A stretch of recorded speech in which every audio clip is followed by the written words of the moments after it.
ഇടുങ്ങിയ വാതിലിലൂടെ അകത്ത് കടക്കുവിൻ. നാശത്തിലേക്ക് നയിക്കുന്ന വാതിൽ വീതിയുള്ളതും വഴി വിശാലവും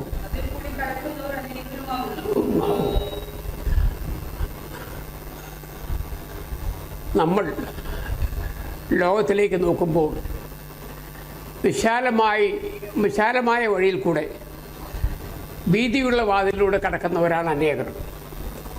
കാരണം അതാണ് എളുപ്പം, അതാണ് ആകർഷകമായിരിക്കുന്നത്.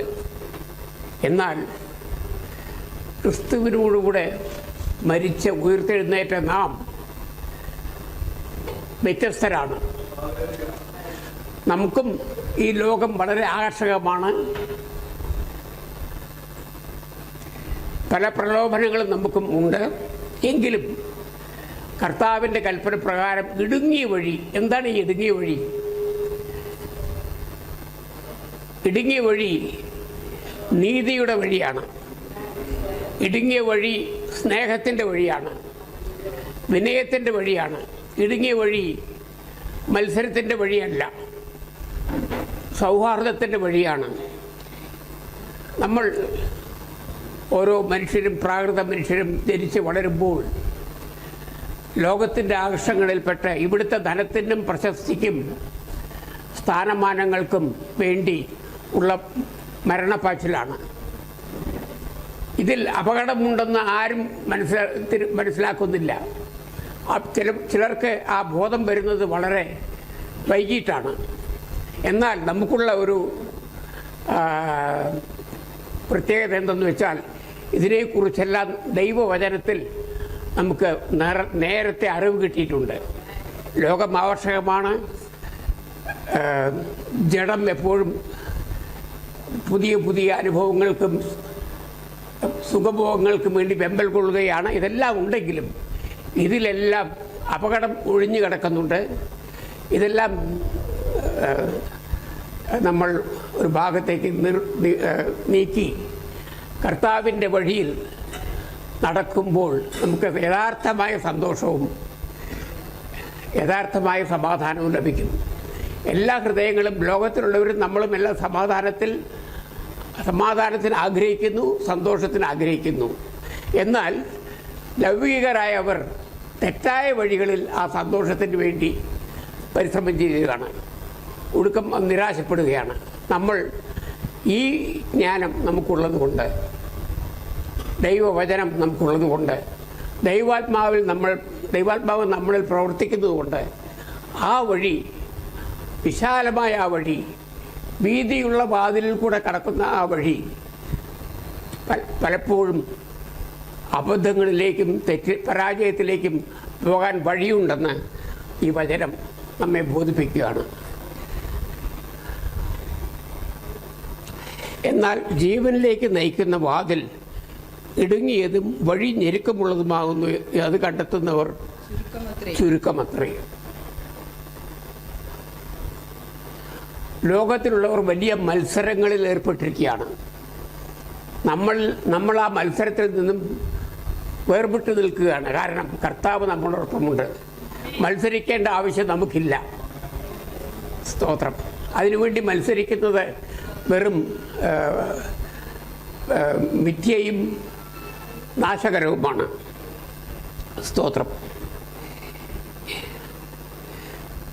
എന്നാൽ നമ്മൾ പല സഭകളിലേക്ക് നോക്കുമ്പോൾ, ക്രിസ്തീയ ലോകത്തിലേക്ക് തന്നെ നോക്കുമ്പോൾ, ഈ വസ്തുതകളെല്ലാം മനസ്സിലായിട്ടും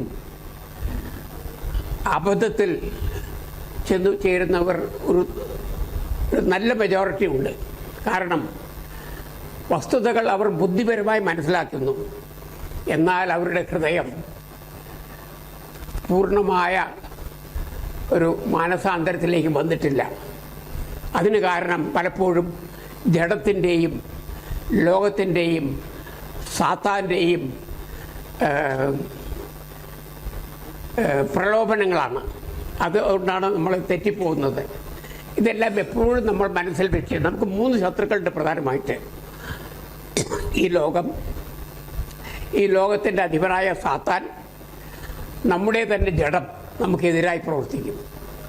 അപ്പോൾ ഈ 3 ശത്രുക്കളെയും ജയിക്കേണ്ടത് നമ്മുടെ ആവശ്യമാണ്. ഇതാണ് നമ്മളിലുള്ള ആത്മീയ യുദ്ധം എന്ന് പറയുന്നത്. ഈ ആത്മീയ യുദ്ധത്തിൽ വിജയം വരിക്കുമ്പോഴാണ് നമ്മൾ യഥാർത്ഥ സമാധാനവും സന്തോഷവും കണ്ടെത്തുന്നത്. സ്തോത്രം. പല സഭകളിൽ ആരാധിക്കുന്ന ദൈവത്തെ, കർത്താവിനെ രക്ഷിതാവായി സ്വീകരിച്ച് കർത്താവിൻ്റെ പാതയിൽ നടക്കുവാൻ ദൃഢനിശ്ചയമെടുത്ത പലരും ലോകത്തിൻ്റെ സ്നേഹത്തിൽ അകപ്പെടുകയാണ്. ഇതിനെപ്പറ്റിയുള്ള ഒരു വാണിംഗ് നമുക്കുള്ളത് യോഹന്നാൻ എഴുതിയ 1-ാം ലേഖനം 2-ാം അധ്യായം 15-ഉം 16-ഉം വചനങ്ങൾ. ലോകത്തെയും ലോകത്തിലുള്ളതിനെയും സ്നേഹിക്കരുത്. ഒരുവൻ ലോകത്തെ സ്നേഹിക്കുന്നുവെങ്കിൽ അവനിൽ പിതാവിൻ്റെ സ്നേഹം ഇല്ല. ജഡമോഹം, കൺമോഹം, ജീവനത്തിൻ്റെ പ്രതാപം, ഇങ്ങനെ ലോകത്തിലുള്ളത് എല്ലാം പിതാവിൽ നിന്നല്ല, ലോകത്തിൽ നിന്നത്രയാകുന്നു. ലോകവും അതിൻ്റെ മോഹവും ഒഴിഞ്ഞു പോകുന്നു, ദൈവേഷ്ടം ചെയ്യുന്നവനോ എന്നേക്കും ഇരിക്കുന്നു, നിലനിൽക്കും. സ്തോത്രം. ലോകമോഹങ്ങളും അതിൻ്റെ സുഖവുമെല്ലാം താൽക്കാലികമാണെന്നുള്ളതാണ് ഒരു സത്യം. ഇതാണ് പലരും മറന്നുപോകുന്നത്. ഇത് നമ്മൾ ഉദാഹരണമായി ഈ ലോകത്തിൽ നമുക്ക് ചുറ്റും കാണാവുന്നതാണ്. നല്ല വിദ്യാഭ്യാസം ലഭിച്ച് ഉന്നത മാർക്കുകളോടെ പാസ്സായി നല്ല ജോലി ലഭിച്ച് ശേഷം അവർക്ക് ഉള്ളിൽ വിശ്വാസമുണ്ടെങ്കിലും ലോകത്തിൻ്റെ വഴികൾ ആകർഷകമായി തോന്നി ഉയർന്നു വരുവാൻ അവർ വെമ്പൽ കൊള്ളുകയാണ്. ആ ഓട്ടത്തിൽ പലരും നശിച്ചു പോകുന്നു. യങ് എക്സിക്യൂട്ടീവ്സ്, പിന്നെ അതുമാതിരി പല വലിയ സ്ഥാനങ്ങളിലുള്ളവർ ഈ ഭാരങ്ങളെല്ലാം ചുമന്ന് ഓട്ട മത്സരത്തിൽ ചേർന്ന് പലപ്പോഴും ഓട്ടം അവസാനിക്കാൻ കഴിയാതെ പോവുകയാണ്. ഇതിൽ നമ്മൾ കുടുങ്ങിപ്പോകാതിരിക്കാൻ പ്രത്യേകം ശ്രദ്ധിക്കണം. അതാണ് ലോകസ്നേഹത്തിൽ ഏർപ്പെട്ടിരിക്കുന്നവരിൽ പിതാവിൻ്റെ സ്നേഹമില്ല. കാരണം അവർ ലോകത്തിൻ്റെ നിയമങ്ങളിൽ അവർ നീങ്ങുകയാണ്. അപ്പോൾ അതിൻ്റേതായ കൺസിക്വൻസസ്, ഫലങ്ങൾ ഉണ്ടാവും. എന്നാൽ ദൈവത്തിൻ്റെ വഴികളിൽ നീതിയും ന്യായത്തിലും നിസ്വാർത്ഥതയിലും സൗമ്യതയിലും വിനയത്തിലും നമ്മളായിരിക്കുമ്പോൾ, ആ വഴി നടക്കുമ്പോൾ ഈ വക അബദ്ധങ്ങളിൽ പെട്ടുപോവുകയില്ല. അതിൻ്റെ ഫലമോ സമാധാനവും സന്തോഷവും നിത്യതയുമാണ്. സ്തോത്രം. കൊളോഷ്യൻസ് 3:5. ആകയാൽ ദുർനടപ്പ്, അശുദ്ധി, അതിരാഗം, ദുർമോഹം, വിഗ്രഹാരാധനയായ അത്യാഗ്രഹം, ഇങ്ങനെ ഭൂമിയിലുള്ള നിങ്ങളുടെ അവയവങ്ങളെ മരിപ്പിപ്പീൻ. ഈ വക നിമിത്തം ദൈവകോപം അനുസരണം കെട്ടവരുടെ മേൽ വരുന്നു. ആമേൻ, ആമേൻ. നമ്മൾ ഒരു കാലത്ത് പാപം നിറഞ്ഞ ലോകത്തിൽ പാപത്തിൻ്റെ വഴിയിൽ നടന്നവരായിരുന്നു. ഈ വക കാര്യങ്ങളിൽ മുഴുകിയവരായിരുന്നു. എന്നാൽ കർത്താവിനെ അറിഞ്ഞപ്പോൾ, കർത്താവിനോടുകൂടെ മരിച്ച് അടക്കപ്പെട്ട് ഉയർത്തെഴുന്നേറ്റപ്പോൾ നമ്മൾ ഈ വഴി മറന്ന്, ജഡത്തിൻ്റെയും ലോകത്തിൻ്റെയും വഴികളെ മറന്ന് ആത്മാവിൻ്റെ വഴിയിൽ ദൈവവചനപ്രകാരം ജീവിക്കുവാൻ ബാധ്യതപ്പെട്ടവരാണ്. അതുകൊണ്ട് ഈ ഓട്ടം തികയ്ക്കണമെങ്കിൽ നമ്മൾ ഭൗതികത്തിൽ വീണ്ടും ചെല്ലരുത്. ആത്മീയമായി തന്നെ ആ യാത്ര തുടരണം. അത് ഇടുങ്ങിയതാണ്.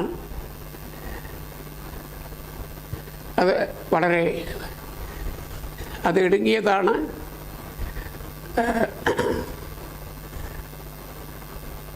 വഴി ഞെരുക്കമുള്ളതാണ്. പലപ്പോഴും ബുദ്ധിമുട്ടുണ്ടാവും. നമ്മൾ ആ സത്യസന്ധതയും സ്നേഹവും നിസ്വാർത്ഥതയെ നിലനിർത്തുമ്പോൾ ലോകം നമ്മളെ വിഡ്ഢികളായി എണ്ണും. നമ്മൾക്ക് പലതും നഷ്ടമായി എന്ന് വന്നേക്കാം. അപ്പോൾ പലരും ഇതിൽ നിരാശപ്പെട്ടു പോകുന്നുണ്ട്. അങ്ങനെയാണ്. എന്നാൽ ഇതിലൊന്നും പെടാതെ കർത്താവിൻ്റെ വഴിയിൽ നിലനിൽക്കുന്ന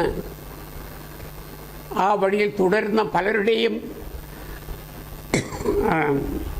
ബയോഗ്രഫീസ്, ജീവചരിത്രങ്ങൾ വായിക്കുമ്പോൾ അവർക്ക് വലിയ വലിയ കാര്യങ്ങൾ നേടുവാൻ കഴിഞ്ഞു എന്ന് ചരിത്രം പ്രസിദ്ധമാക്കിയിട്ടുണ്ട്. ഇന്നും ആ വഴി, നന്മയുടെയും നീതിയുടെയും ആ വഴി വലിയ കാര്യങ്ങൾ നേടുന്നതിനും അനേകർക്കൊരു ജീവിതം അനുഗ്രഹമായി തീരുന്നതിനും ഇടയാവുന്നതാണ്. ആ വഴി മാറിയിട്ടില്ല, ആ വഴി അതുതന്നെ. എന്നാൽ ആ വഴി പോകുന്നവരുടെ എണ്ണം ചുരുങ്ങി ചുരുങ്ങി വരികയാണ്. അതുകൊണ്ടാണ് നമ്മുടെ സഭകളിൽ വളർച്ചയില്ലാത്തതും സഭകൾ ശോഭിക്കാതിരിക്കുന്നതും കാരണം ലോകത്തിൻ്റെ കാര്യങ്ങൾ സഭയിൽ വന്നു ചേരുകയാണ്. ലോകവും സഭയും തമ്മിലുള്ള വ്യത്യാസം പലരുടെയും അറിയുന്നില്ല, പലരും അറിയുന്നില്ല. ലോകത്തിൻ്റെ വഷളത്വത്തെക്കുറിച്ച് പ്രസംഗിക്കുന്നില്ല, പാപത്തെക്കുറിച്ച് പ്രസംഗിക്കുന്നില്ല. എല്ലാം അഭിവൃദ്ധിയെക്കുറിച്ചും പ്രോസ്പെറിറ്റി ഗോസ്പലിനെ കുറിച്ചും മറ്റുമാണ്. അതിൽ പ്രോസ്പെറിറ്റിയിൽ തെറ്റില്ല, പക്ഷെ അത് നേരായ വഴിയിലായിരിക്കണം.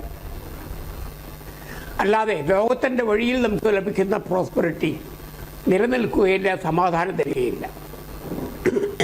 സ്തോത്രം.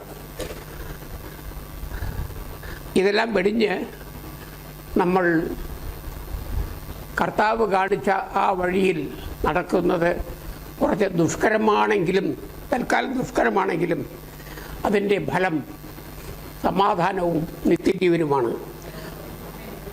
അതുകൊണ്ട് നമ്മൾ ലോകത്തിൻ്റെ വഴിയിൽ നമുക്ക് വരുന്ന പ്രയാസങ്ങളെ അതിജീവിക്കണം.